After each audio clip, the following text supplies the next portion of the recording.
They say food is fuel, and today I'm going to be topping up my tank with pure Pakistani passion. Let's ride and eat.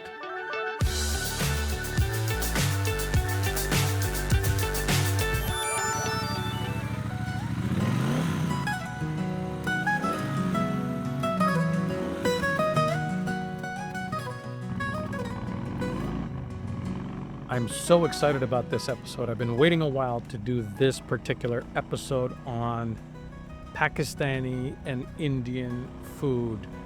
I was introduced to this by my ummi. And if anybody says that they make better Pakistani food than my ummi, I will do hand-to-hand combat with you. I was raised on that stuff, and my mom absolutely makes the best curry, hands down. So, biryani did not come from India. Let's dive into the spicy, surprising, mouth-watering history of Pakistani and Indian food. 4,000 years ago in the Indus Valley, which is modern-day Pakistan, people were already eating roti and curry. That's right, chapati existed before sliced bread. Then came the flavors. The Mughals brought rich kormas, biryanis, and juicy kebabs. Persians added saffron and dried fruits. The Turks added to that with yogurt-based sauces. Mix that with local spices, and you've got this flavor explosion that we all love about Pakistani food. And then here's a spicy twist. Chili peppers did not come from India or Pakistan.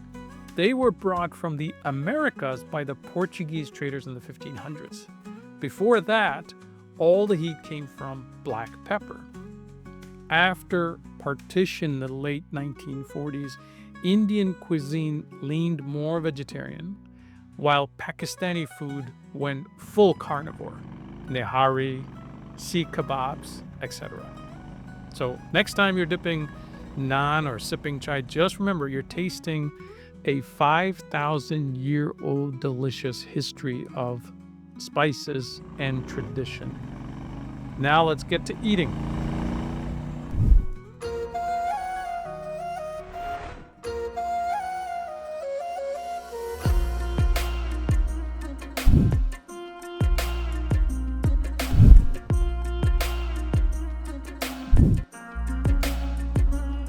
So I'm sitting in this amazing restaurant that I discovered about a year ago, and I've been here a few times, and I had the wonderful opportunity to meet with Mr. Yusuf, the owner of this amazing Desi halal place.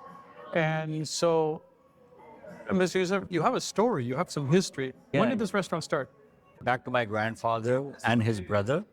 It's more like the traveling barbecue brothers back in the days when India, Pakistan were all one. I'm talking about the early 30s.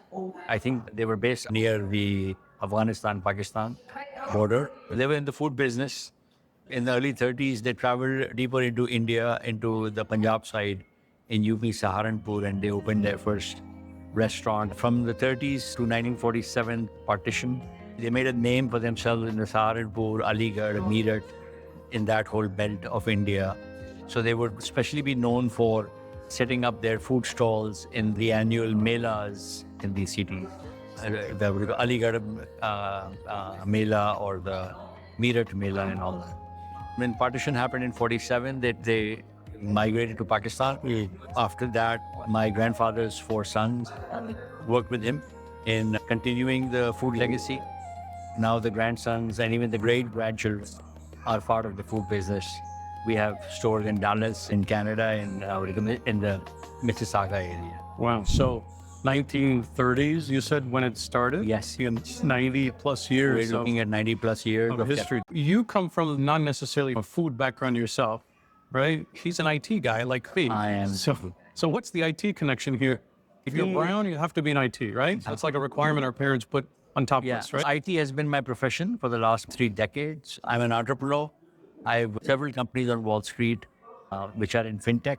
One of the passions is to create jobs in Pakistan. While my business is in North America and Europe, I maintain large back offices in Pakistan. I'm always looking for more to grow my business so that I can create more jobs.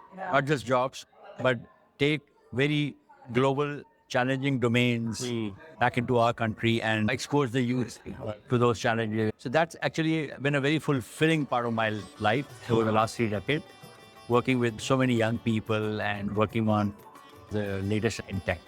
That's very commendable. I come across this quite a bit in our community, that people who are Pakistanis who are successful here are always thinking about what can we do back home, with that connection. Even for people who weren't necessarily born there, there's still that connection of trying to help. We all need to do more. Anybody who thinks that they've done enough, they haven't. Right. That's not the reality. Until we've got the stamina, we need to be doing that.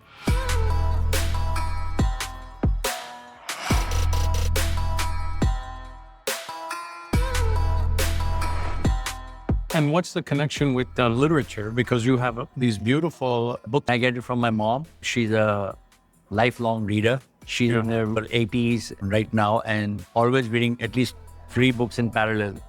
I love reading literature.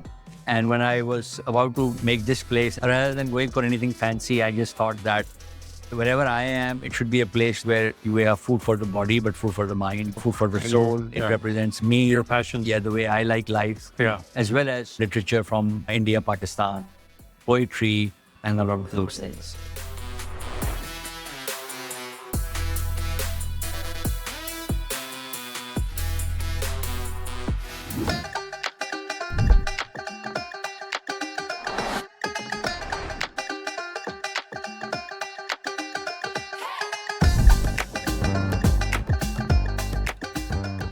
So tell us about your food. What's the specialties and what do people come for? Fresh grilled barbecue, whether it's beef or chicken or mutton, is the first thing that comes to mind when you come to Cafe de Khas.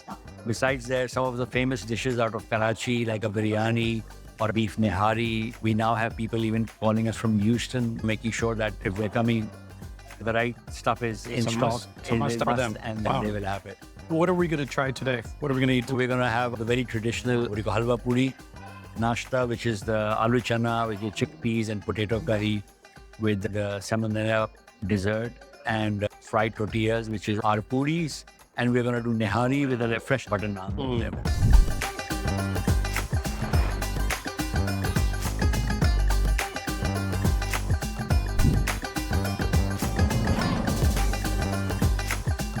So we have Nihari, which is obviously a very, very famous dish.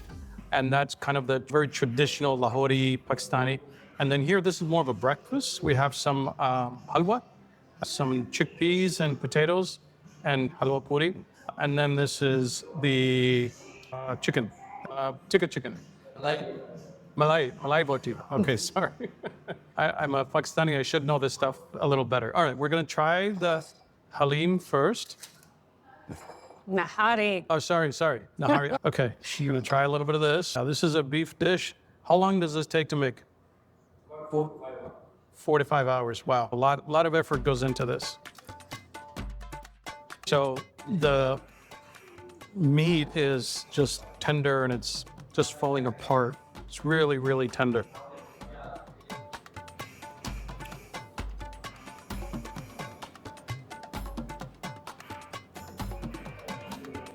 Good stuff. Excellent. It has a kick. The sauce is very rich. You can really taste the spices, and you can taste the love and effort that went into this, for 4 hours. It's not like curry where you get that oily kind of taste. It's a very rich sauce. You could actually just eat the sauce with your bread, and the meat is just falling apart. So that's great. Now, we're going to try the halwa puri. So the halwa is very sweet. Halwa is made of orange stuff. I don't know what it's made of.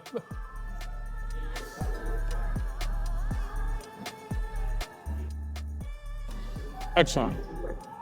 So there's a little sprinkling, I believe, of coconut on top of that, which is kind of unique. All right. Now we're going to try the chickpeas. and potatoes. So this is a traditional breakfast. A lot of Pakistanis will eat spice morning, day, and night.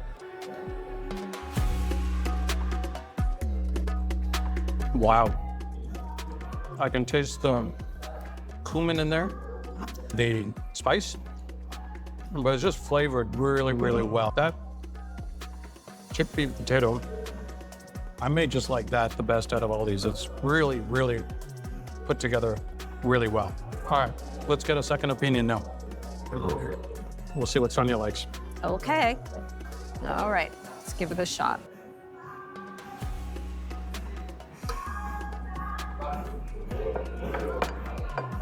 All right, we'll get a white chick's perspective. Yeah, don't listen to him. You got the brown guy's perspective. I eat spicier than his entire family. Oh, that's true. Not sure who's brown here. That's true. But if the white lady likes it, then it must be really good.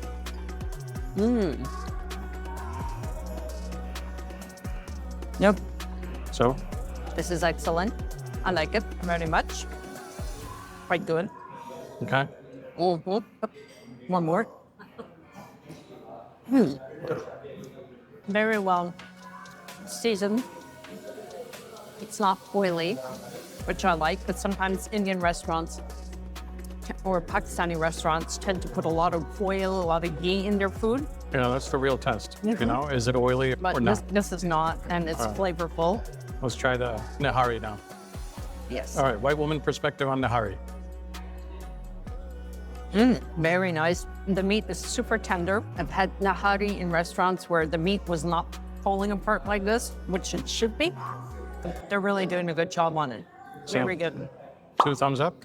Yep. 2 oily Nihari thumbs up. Not oily. Tasty.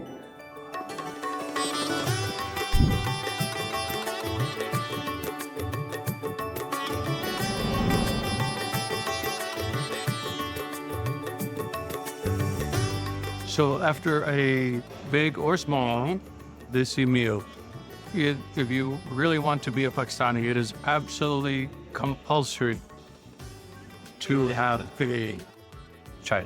I'm not a tea drinker, but after a meal like this, it just kind of hits the spot.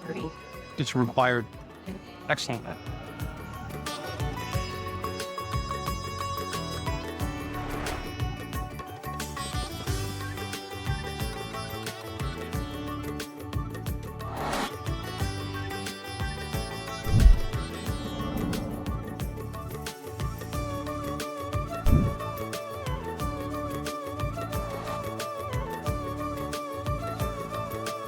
Is thoda kha lo, thoda pee lo, ye hai cafe di khan.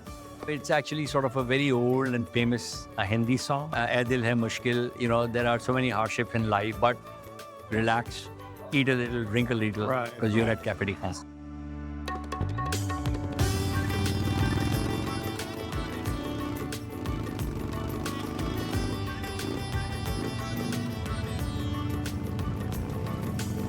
Thank you, folks, for watching. I hope you enjoyed this culinary episode. Please share this with your friends. My team and I work really hard on these episodes, and I appreciate you sharing this with all of your friends, hitting that like and subscribe. See you in the next episode.